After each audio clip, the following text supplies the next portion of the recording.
So in the end, we went for the sort of slab, sort of tile, and planted it on that. Okay, it's not as big as we would like it to have been. It would have been ideal if it could have been about another sort of 1/3 bigger, kind of around here. Okay, but what this does give us is the sort of the minimum kind of like soil growing area that we could possibly have. Okay, it also means it's going to stay nice and dry as well. Okay, which is really going to help with the restriction of the growth with this tree, which is the key thing that we're looking at for this year. The other thing that enabled us to do is to really highlight these surface roots. Okay, so this root, which is here, comes down, flows down the root ball. Okay, so it comes down, flows down the root ball and into the space. Okay, we have a bunch of roots sticking out the soil here. We have this surface root here. We have this one around the back. We have a bunch of roots kind of like sticking up and out of the soil here and here. Okay, now the plan is that hopefully we're going to get a nice covering of moss going on there. Okay, these roots are going to sort of strengthen up and we're going to be able to kind of expose those a little bit more and have them sticking out. The kind of thing that you might see on top of a hill where the soil has been washed away, eroded away.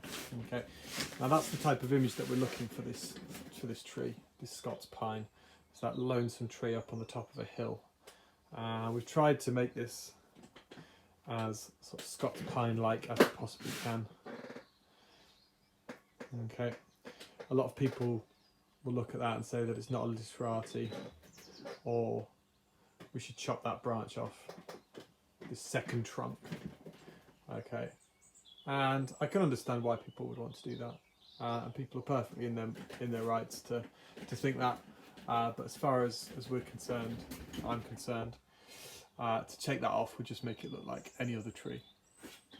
Okay, what we're trying to go for with this as an image, the aesthetic, is one of kind of organic, slightly untidy, deliberately so, and not too polished. Previously it was very, very sick. It's come really, really good. It's come very healthy now. Okay, and now the trick is to not let it get too healthy. Okay, so we're doing our hardest to starve the tree.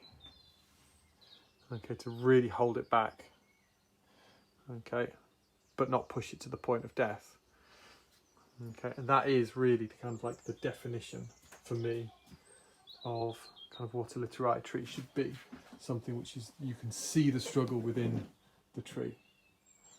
You can feel the hard life that the tree's had. And this planting, although it's not 100% perfect, kind of really does assist that. Now, with some of the other pot choices, the importance of the space underneath the tree in order to help with the direction. Now, one of the things that's important for this is to consider the way in which it's going to be displayed. Okay, and so we would want to display it on something similar to this. This is a rusted metal steel jeter. Okay, which has a sort of a beveled edge, which is on the underside, unfortunately. Okay, this is just a little bit too small, particularly around the back. Okay, but just to give you an idea of what we're trying to achieve. Okay, so the pot choice was made with the display in mind as well, and the idea that we would be utilising this line down here and going all the way across.